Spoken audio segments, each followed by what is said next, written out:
Sino ang nagpapatubad ng 1987 Constitution? Ang ating PNP at ang ating NBI. Sila lang ang may karapatan dyan, may responsibilidad sa bagay na yan. Pero alam namin ang aming karapatan. Itong ginagawa lang namin mga kababayan, ito ay nilalabas lang namin ang ano ang aming sa damdamin. Ano ang aming karapatan na bilang isang mamayang Pilipino. So yun lang ang aming ginagawa. Hinahayag lang namin ang aming saluubin na bayan natin ay lumulubog na. Kaya kami nagsasalita dahil ang bayan natin, mahal ko ang bayan. Para sa kalaman ng lahat, mga kababayan ko, ako po ay nagservisyo sa bayan sa edad ko 13 anyos.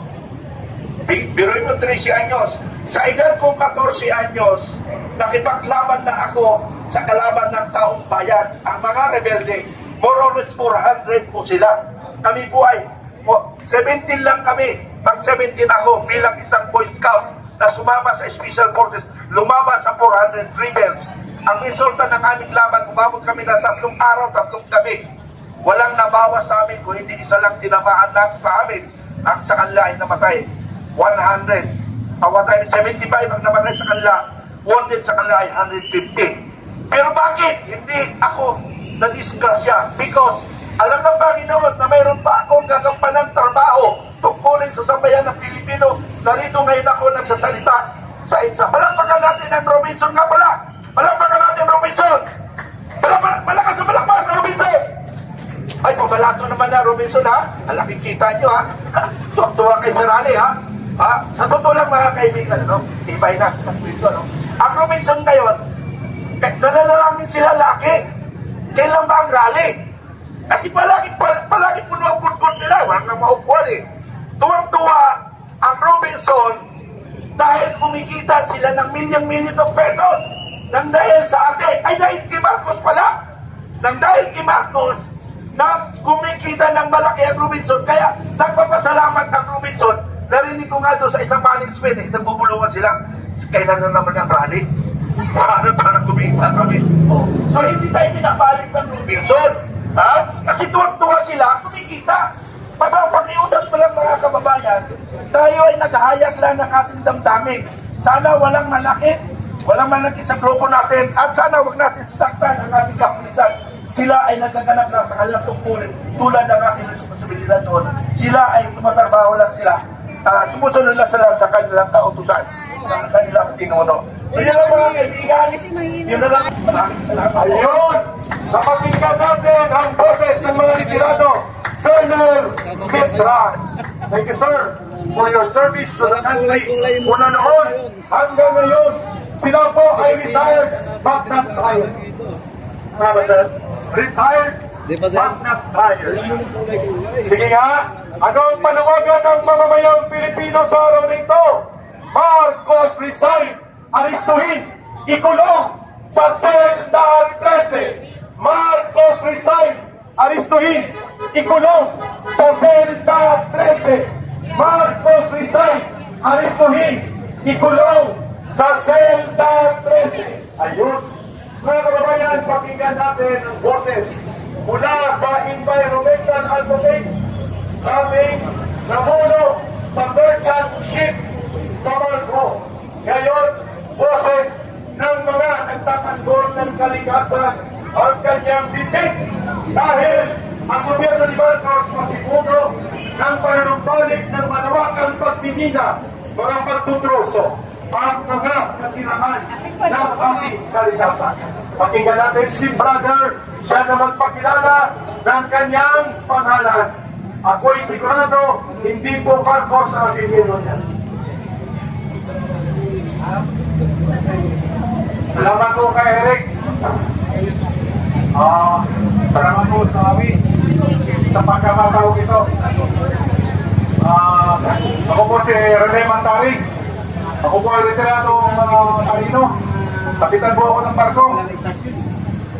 Pagkatapos po ako po ay environmentalist natin, naging defender of nature, naturalista.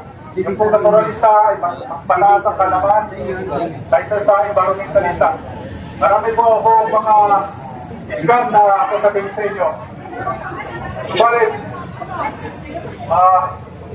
ipapaalala ko po sa inyo na kapag ang administrasyong Marcos ay nagtagumpay, no? Mababalik po ang nangyari po noong panahon ng Marcos Sr. Sapagkat noong panahon po ng Marcos Sr., malibasa, mula Lunes hanggang Sabado ang programa namin. malakas ang kanyang hawak sa kapangyarihan sa Pilipinas. Nagawa nilang abusuhin ang kalikasan, no? Nagkaroon ng monopolya sa troto. Nagkaroon ng monopolya sa pinahan. Kaya yan po ay mauulit-ulit. Anong PD? Kung tatanungin po iyo ako tungkol sa naturalista, ang pinahan po sa Pilipinas ay hindi nababagay. Dahil ang open pit mining po ay hindi po nababagay sa ating kalikasan. Sapagkat ang Pilipinas po ay dito nabubuhos. Pag dumating ang ulan ay talagang wholesale.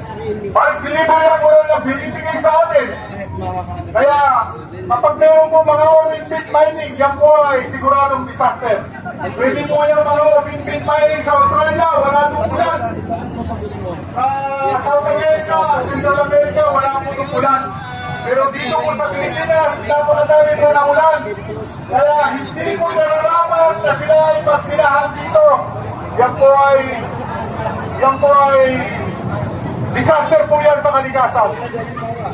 Sapagkat lumalabas po na i-establish na nila ngayon ang monopolya sa minahan. Ang magsasaber po niyan ay ang ating kalikasan. No? Pwede po tayong mabuhay. Ang Pilipinas po ay napakayamang lugar. No? Pwede po tayong mabuhay ng walang mina. No? Yung pong minahan ay pang samantala lang po yan. Nagiging gatasan po yan ng mga administrasyon para makupo nila ang pera. No? Kaya hindi po yan dapat. So,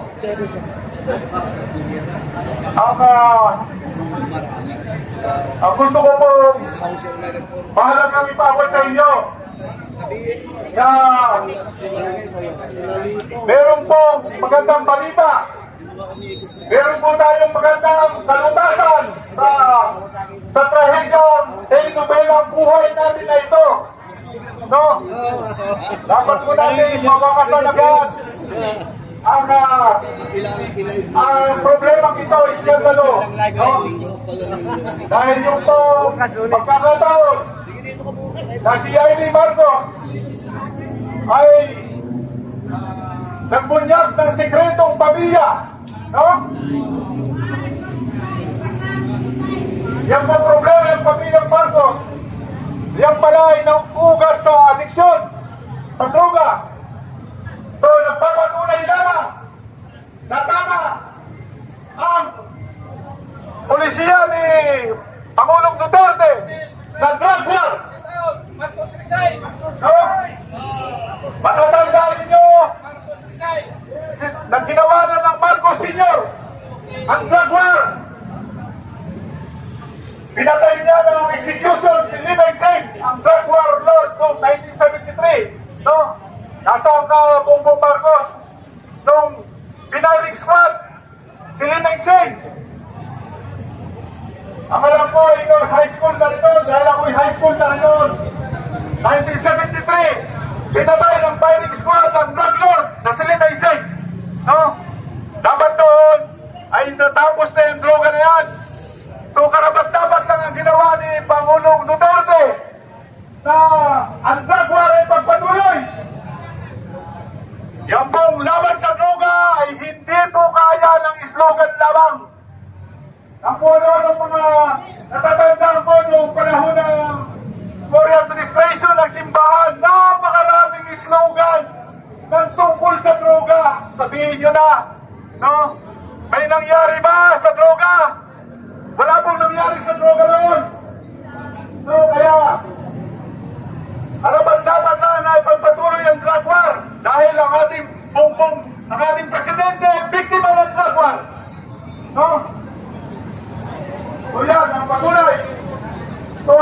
kailangan dyan, no? Meron pong provision sa Konstitusyon na ang Korte Suprema ay pwedeng ideklara na ang isang presidente ay hindi na niya nagagampanan ng kanyang tungkulin. Magtanong po kayo sa mga abogado. No, ako po'y hindi abogado, marunong lang ako umunawa ng Ingles. At ako'y may maraming oras na magbasa. Kaya nakita ko, wala pa pong samantalahin natin ito. No? Na si Amy Marcos, no? At least magsama siya ng isa pang miyembro ng pamilya. No? Lubos-lubusin mo na, Amy, para matapos na ang problema ng bayang ito. No, magpunta kayo sa Supreme Court, petition ninyo. May karapatan kayong sabihin sa Supreme Court na ang inyong kapatid ay nalululong sa droga. Yan po ay ni Marcos ang dapat pong gawin. No? Hinahabol po ang mga Marcos. No? Samantalahin nila ang pagkakataong ito. Para matapos na ang trahedyang ito. Tayo po ay sumusunod kung ano ang nakasulat sa batas. Yan po, may karapatan po ang Supreme Court na dineklara ang presidente ay hindi niya kayang gampanan ang kanyang tungkulin on medical grounds. Yan po ang nakikita kong solusyon. No? Sumunod po tayo sa batas. Sundin po natin ang mandato ng Vice Presidente. Inihalal ng 32 milyones. Yan po ang mandato. Nakareserva po yan para kung ang Presidente hindi na niya magampanan ang tungkulin, ang Vice Presidente ang sinasaad sa batas na constitutional successor. So yun po ang problema. Yan po ang nakikita kong solusyon.